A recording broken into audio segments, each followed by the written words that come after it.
युगों युगों से इस धरती को पावन करने वाली माँ गंगा महर्षि भगीरथ की तपस्या से प्रसन्न होकर ब्रह्मा जी के कमंडल से अवतरित हो भोले शिव की जटाओं से उतरकर गोमुख, हरिद्वार, काशी, प्रयागराज होते हुए कपिल मुनि के आश्रम कैसे पहुँची। माँ गंगा के अवतरण की पौराणिक कथा के आरंभ होते हैं राजा सागर से। सूर्यवंशी राजा बाहु के पुत्र थे सागर, जिनकी जन्म से जुड़ी है माँ गंगा की अवतरण की कहानी। राजा बाहु बड़े धर्मपरायण राजा थे। उनके राज्य में समस्त प्रजा सुखपूर्वक रहते थे, लेकिन एक समय राजा बाहु ने अहंकार के कारण अपने राज्य खो बैठे। दुख और संताप से बाहु अपने 2 पत्नियों के साथ वन में चले गए और वहां उन्होंने प्राण त्याग दिए। उस समय उनकी छोटी पत्नी गर्भवती थी और उन्होंने पति के साथ ही सीता में जल मरने का निश्चय किया। परंतु उसी समय वहां परम तेजस्वी औरब मुनि पधारे और उन्होंने बाहु के पत्नी को रोका और कहा, हे देवी, तेरे गर्भ में शत्रुओं को नाश करने वाला चक्रवर्ती बालक है। मुनि के इस प्रकार कहने पर रानी उनकी बात मान गई और दोनों रानियां उन्हीं के आश्रम में रहने चली गई।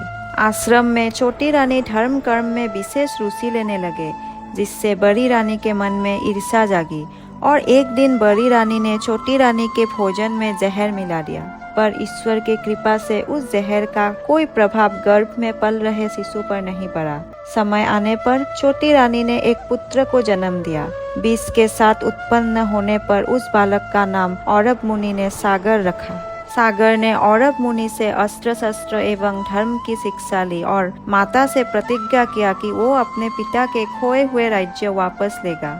सूरवीर सागर ने बहुत ही कम समय में अपने सभी शत्रुओं को परास्त कर दिया और दोनों माताओं को अपने साथ राजमहल ले आया और वहां सुखपूर्वक राज करने लगे।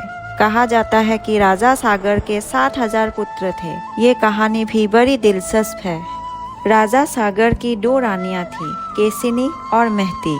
जब दीर्घकाल तक दोनों पत्नियों को कोई संतान नहीं हुई तो राजा अपनी दोनों रानियों के साथ हिमालय पर्वत पर जाकर पुत्र कामना से तपस्या करने लगे।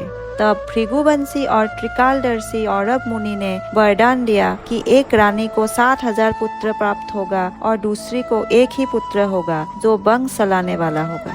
वरदान के कुछ दिन बाद एक रानी ने तुम्बी के आकार के एक गर्भपिंड को जन्म दिया, जिसके फटने पर 60,000 पुत्रों का जन्म हुआ, जबकि दूसरी रानी ने एक ही पुत्र को जन्म दिया। ऐसे ही राजा सागर को 60,000 पुत्र प्राप्त हुए। एक बार राजा सागर ने पृथ्वी को जीतने के लिए अश्वमेध यज्ञ का आयोजन किया और अश्व को देश में विचरने के लिए छोड़ा।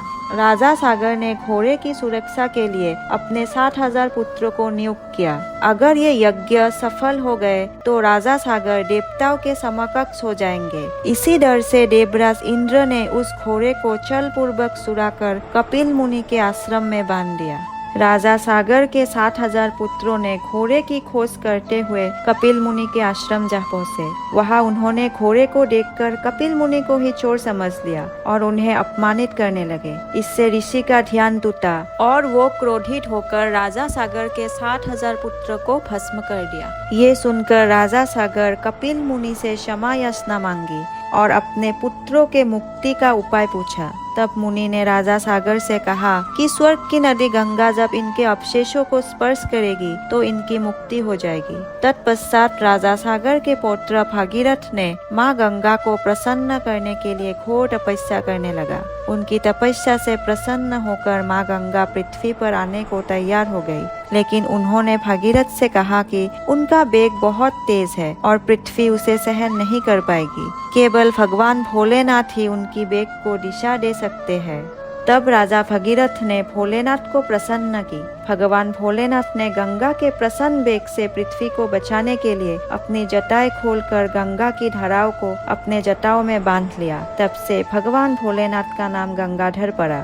जटाओं में बांधने के कारण गंगा का वेग कम हो गया और वो पृथ्वी पर राजा भगीरथ के पीछे पीछे चलते हुए गंगा वहां पहुंची जहां भगीरथ के पूर्वजों का राख पड़ी हुई थी। गंगा के स्पर्श से भगीरथ के पूर्वजों को मोक्ष प्राप्त हुआ। इस जगह पर आज भी गंगा सागर मेला का आयोजन होता है।